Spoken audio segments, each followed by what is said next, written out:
Right now, as you hear this, countless people move through life inside a cage they cannot see. No iron bars, no padlocks, no guards, yet it holds them more tightly than any fortress. This cell is not forged from metal or stone. It is stitched from thoughts, beliefs, and the mirages we mistake for truth. Here is the twist most miss. The cell is a mirage too. There was a man who reached the edge, the place where hope thins to a thread, and in a single, decisive moment, everything split open. His inner world cracked, and the pieces rearranged into a new reality. From that break came a handful of revelations, 5 core shifts about existence, so disruptive and so liberating that they topple the assumptions we are trained to carry. These are not vague slogans. They are living insights, potent enough to rewrite a life from the inside out. People across the world have put them into practice and witnessed change that endures. In the next minutes, you will hear what these 5 shifts are, why they rarely show up in mainstream conversations, and how taking them seriously could reroute the trajectory of your life starting today. You are standing at a split in the road. One direction keeps things as they are. The other asks you to take a step toward the most freeing truths you may ever encounter. Pause and scan your own mind for a moment. Where were your thoughts today? Chances are they drifted backward, into old memories, second guesses, replayed scenes, or they lunged forward, into plans, fears, ambitions, and imagined futures. That constant mental time-hopping feels normal, but normal does not mean harmless. Here is the hard truth. It is a trap.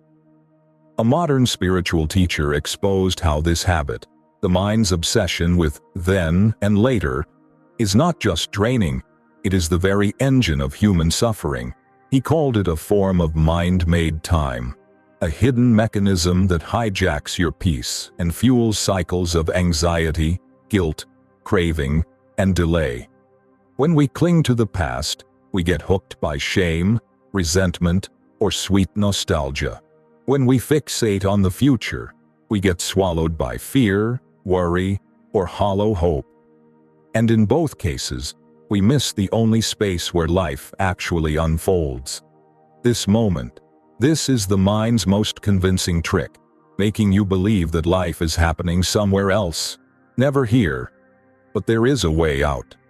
The breakthrough is deceptively simple. The clock your mind worships is not reality. The past is gone. The future is unmade. Life only ever arrives as now. Here is where peace lives. Here is where freedom breathes. How do you break the time trap? Begin with awareness. Notice the tug when your mind yanks you into yesterday or tomorrow. Become the watcher instead of the whirl. When you observe without judgment, a gap opens between your thoughts and the one who notices them. In that gap, you step into the present. Clear, steady, quiet. Something remarkable happens when you root yourself here. Mind-made time loosens its chokehold. Stress dissolves because you are no longer resisting what is or bracing for what is not. Look closely. How much of your pain is about something not happening right now? This insight invites a daring question. Is it the circumstance that hurts, or your mental struggle against the unfolding of this moment? Escaping the time trap is not neglecting responsibilities or abandoning goals. It is handling them from grounded presence instead of from panic. Decisions sharpen. Action feels clean. Life gets lighter. That is the first shift. Reclaiming the present from the mind's clock. True peace is not a finish line somewhere ahead. It is available here, hidden in plain sight. Taste it once, and you will recognize how much of your life has been spent chasing shadows. But the mind has another move. An invisible force that feeds on your pain and keeps you tied to the churn of mental time. Let's name it and learn how it works. Right now, within you, there is a pattern that thrives on raw emotion. It feeds on anger spikes, the heavy ache of sadness, flashes of fear, every unresolved fragment of hurt you have ever carried. Some teachers call this pattern the pain body. To simplify and keep it fresh, let's call it the pain imprint. This is not just a poetic image. It is a real, felt field, a bundle of stored emotion that has accumulated over years. Unprocessed grief, suppressed rage, old disappointments, and buried shock all leave residue. Over time, that residue coheres into a force that influences your thoughts, reactions, and relationships. Think of the pain imprint like a parasite. It needs negativity to survive. It does not care about your joy. It whispers corrosive thoughts. It pushes you toward conflict. It magnifies small irritations into full storms. Have you ever felt a surge of emotion so fierce it seemed to arrive out of nowhere? That is the pain imprint waking up and looking for a meal. It interacts with others too. This thing is contagious. When your pain imprint is active, it hunts for friction.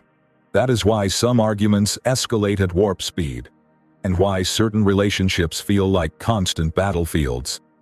Two activated imprints can lock together and spiral until both people are exhausted. So how do you disarm it? First, recognition. You cannot shift what you refuse to see. Catch the telltale signs. A sudden, disproportionate reaction.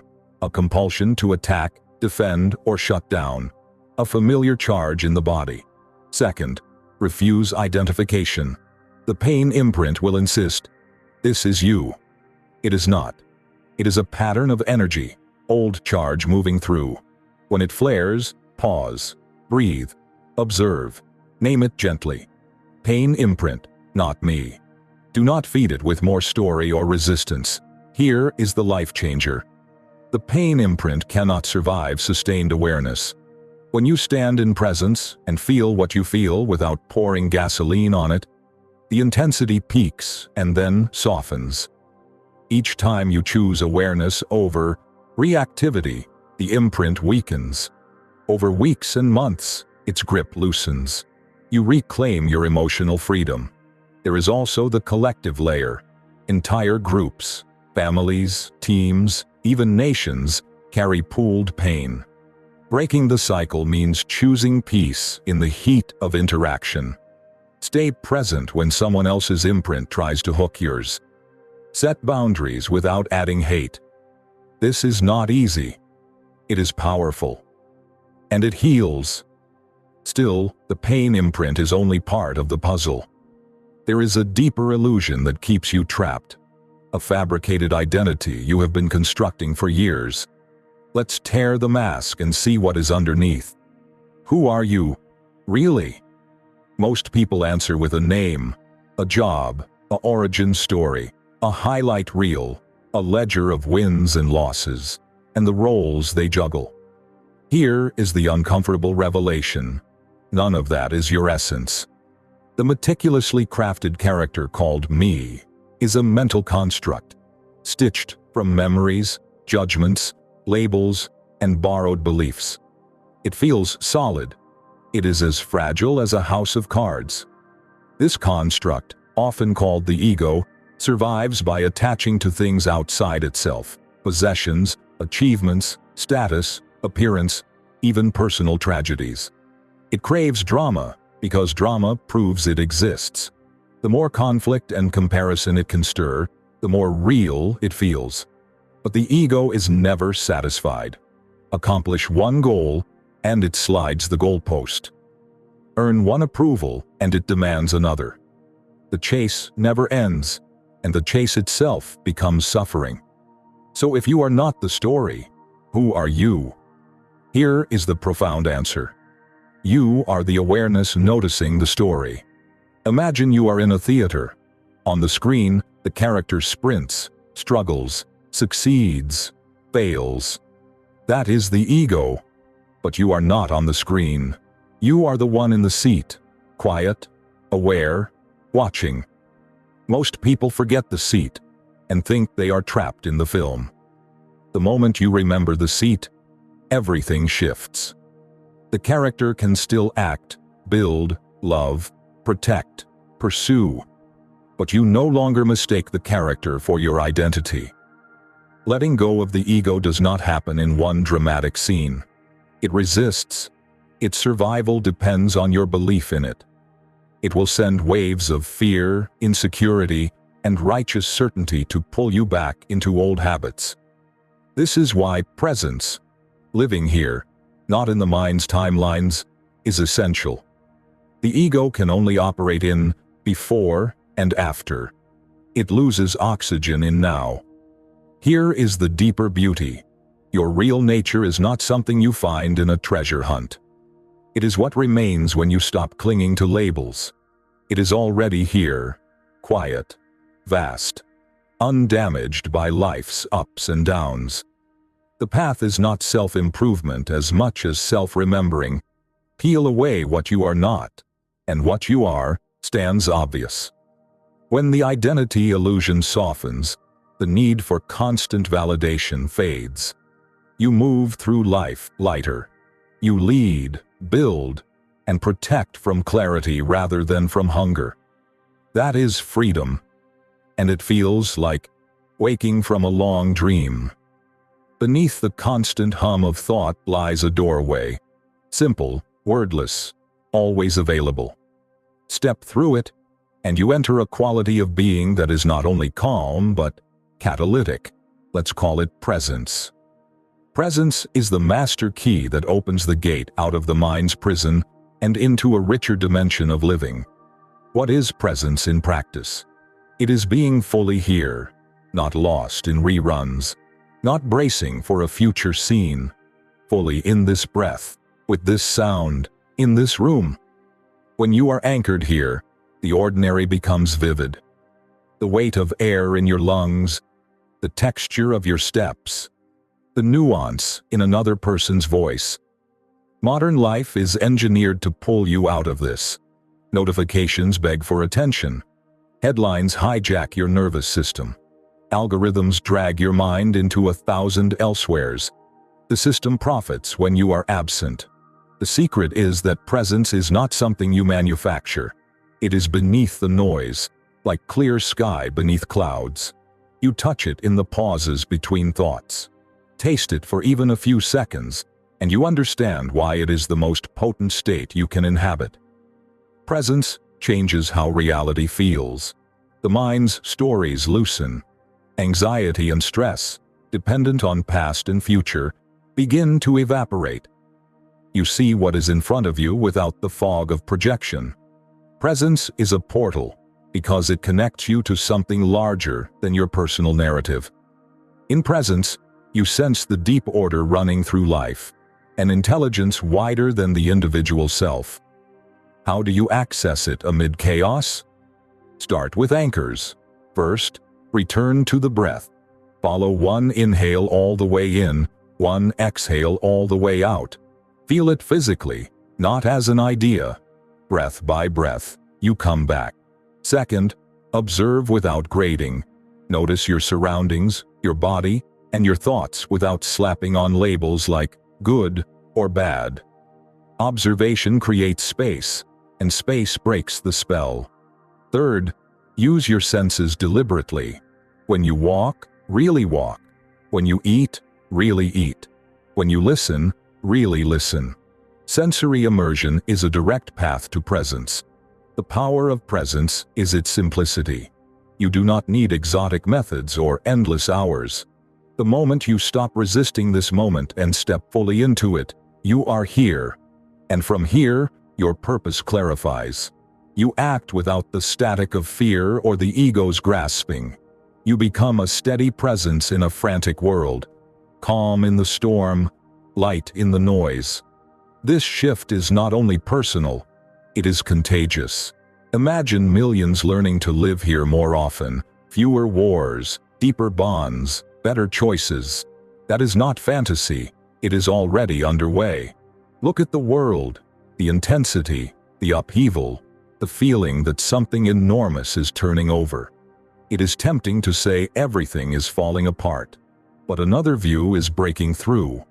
What if this is an acceleration of awakening, an uncomfortable but necessary labor before a new way of being is born? On the surface, the headlines look grim. Climate stress, social fragmentation, political crossfire, a rising hum of unease. Yet tension often precedes transformation. Think about your own life. When did you grow the most? Usually not during the easy seasons, but during trials that shattered assumptions. Humanity is facing that same pressure at scale. Old structures built on fear, division, and status are shaking. The collective ego does what personal egos do when threatened. It flails, blames, hardens, and shouts. That noise is messy. It is also a mirror. It shows us what no longer works. Inside the turbulence is an opening. More people are noticing that the life they were promised, if you just earn enough, post enough, win enough, does not deliver the wholeness they crave. They are questioning the scripts. They are sensing the deeper thread. Technology speeds the spread. Ideas that once lived in small rooms now cross the planet in seconds. Teachings about presence, attention, and consciousness are reaching millions.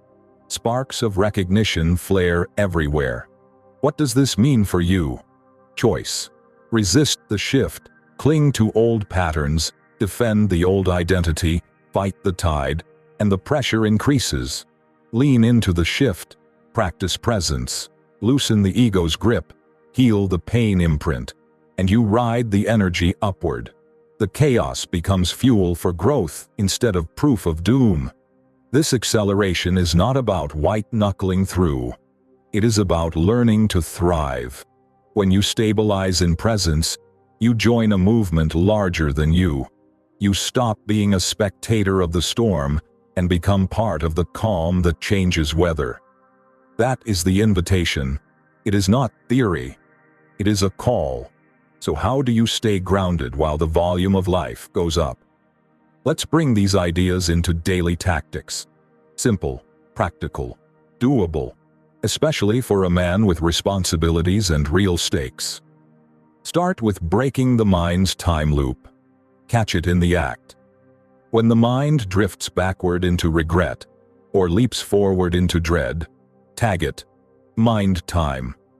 Then guide your attention back to what your senses are reporting now. One reliable tool is deliberate breathing. Take one slow breath and actually feel it. Ribcage expanding, air cooling your nostrils, shoulders lowering. That single breath cuts a slit in the loop so you can step out. Next, deal with the pain imprint. Awareness first. Notice the surge, anger, sadness, panic, the urge to lash out or disappear. Do not dump it on someone. Do not bury it. Sit or stand still for a moment. Name it. Feel where it lands in your body, chest, throat, gut. Breathe into that spot.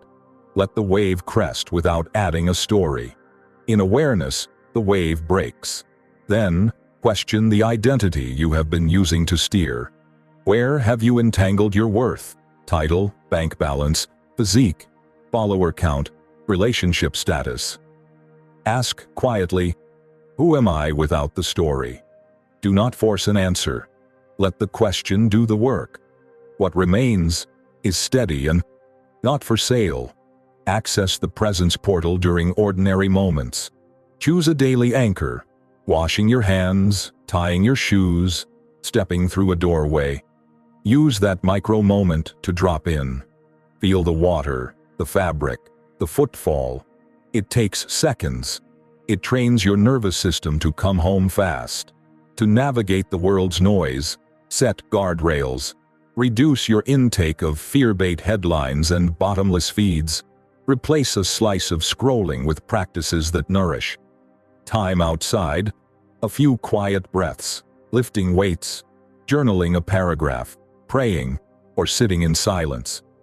Choose input that raises your signal instead of flooding your senses. Close your day by writing 3 specific things you are grateful for.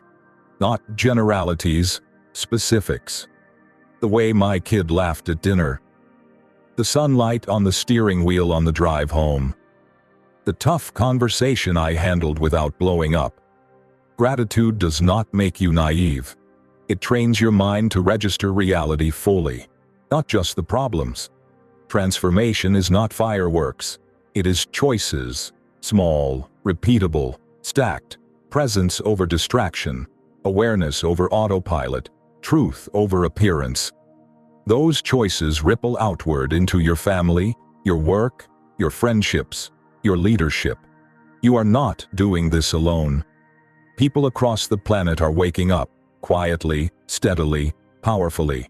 By living these shifts, you become part of a change larger than any single life. You become the kind of man others can trust when things get loud. So the fork in the road is right here. You can return to the familiar loops, thoughts running you, ego steering, pain imprint feeding, or you can step into a different way of living. Present, clear, strong. The choice is real, and it is yours. If what you are hearing resonates, go deeper. Stick around here. We will keep exploring practical ways to live all of this. In the gym, at the office, at the dinner table, and in the quiet minutes before dawn. We will draw from the best insights across ancient wisdom, modern psychology, and hard-won experience, distilled into tools you can use today. Take action. Share this with a man who needs the reminder. Drop a comment with your biggest insight. Tell us which practice you will try first. You have already taken the first step by listening this far. The next step is to practice. On the next breath, in the next conversation, during the next challenge. Presence is not far away. It is one breath away. So breathe. Step into awareness. And let's walk this path together, from surviving to truly living. The awakening is not somewhere else. It starts here. It starts with you.